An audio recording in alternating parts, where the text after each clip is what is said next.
Hello, I'm Dr. Raj Nagarkar, MD and Chief of Surgical Oncology Services at HCG Manavata Cancer Center, Nasik. Today, let us talk about the financial burden of cancer treatment. A decade ago, the scenario was a good number of patients in our country used to be deprived of cancer treatment because of the fear or unavailability of financial support. Today also, they say that 60 to 65% of the patients undergoing treatment for cancer in a country have to bear out of pocket expenses, meaning they have to spend for themselves to go through the treatment. Friends, we are well aware that cancer is not a simple disease to have, and neither is it a simple disease to treat, because it is a multimodality treatment, it's a multidisciplinary team. It is not about one size fit all approach. So cancer treatment, has it become little costly in the recent times? Yes, I would admit as a surgical oncologist or a cancer specialist that in the recent past, cancer treatment has become little costly. But it has become costly because of better diagnostic modalities. Now we are diagnosing cancer much more accurately. With availabilities of PET CT scan and FAPI scans, we are able to diagnose the right stage of cancer. Because of multimodality approach and availability of targeted therapies, chemotherapies, as well as various immunotherapy options in terms of the medical management, in terms of surgical management, with the era of minimal invasive surgery, including laparoscopy and robotic surgery. When it comes to radiation therapy, it's no longer the cobalt-based approach. Now we are talking about linear accelerator-based approach, including higher-end modalities like IMRT, IGRT, VMAT, tomotherapy, and even now the proton therapy, which is available in India, and we should be proud about it. It is no longer that cancer treatment is decided based on one biopsy report. Now there is immunohistochemistry markers as well as various molecular studies which need to be performed on the tumor tissue to understand the cancer much more accurately.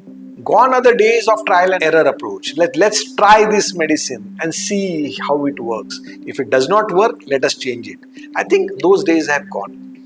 So once we start becoming more precise, once we start becoming more target oriented, obviously the cost does go up a little, but it also helps we reap the benefits in the forms of better quality of care, more accurate treatment, and better outcomes. So in this entire scenario, is the financial burden, the extra financial burden which a patient has to go through, vis-a-vis the improved lifespan, the improved quality of life, one needs to take into account. Fortunately today, the availability of public health schemes like Ayushman Bharat or the state government run schemes have ensured that no patient is deprived of cancer treatment. So the Ayushman Bharat schemes make sure that every patient gets surgery, every patient gets chemotherapy, every patient gets radiation. But unfortunately, it does not cover the high-end treatment options. It does not cover the high-end diagnostic options. It is an approach that every citizen has the right to treatment, but unfortunately, it does not cover every citizen should have the right to world-class best modality of treatment.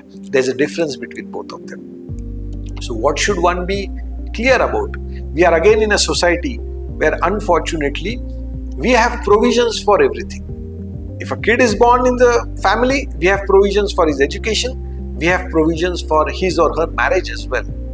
We have provisions for our vacations. We have provisions for purchasing clothes, jewelry, high-end cars and households as well. But we do not have provisions for sickness. We do not make provisions that at some point of time I might fall sick where I will need finances to cater to my healthcare needs. And during those sickness days, I am going to be deprived of my regular income because I will not be working. Time has come as a smart citizen that we have provisions. These provisions could be simple in the form of mediclaim policies which you can have, or at the same time it could be having some financial reserves. If you are saving 100 rupees, make sure 10 rupees of those 100 is saved as a contingency fund that you might fall sick and you might need it. keep it parked aside. That will ensure that you guarantee yourself a good quality of treatment, and during those times when you need to recover, you need to cope up with the treatment, you are not coping up with that financial stress as to how things are going to sail through. I'm sure and I hope that in the years to come, where India is definitely moving ahead rapidly towards being the superpower, we are also going to be in a scenario where every patient gets the best quality of treatment in the world. But at the same time, let me be very honest in admitting we are far better as compared to the so-called Western or the developed world. We know that a country like England is reeling under the pressure of doctor shortage. There's a waiting list for almost 35 lakh patients. They don't have appointments or access to doctors. The Obama healthcare in US unfortunately did not help every American citizen to get the right quality of treatment at the right time. So we are far better than them, but yet, as I always say, the best is yet to come. So while as a nation, as a government, some policies or decisions are being taken, we can take one step individually. Make sure you have your financial provisions when you need them and you don't have to depend on anybody else. Thank you.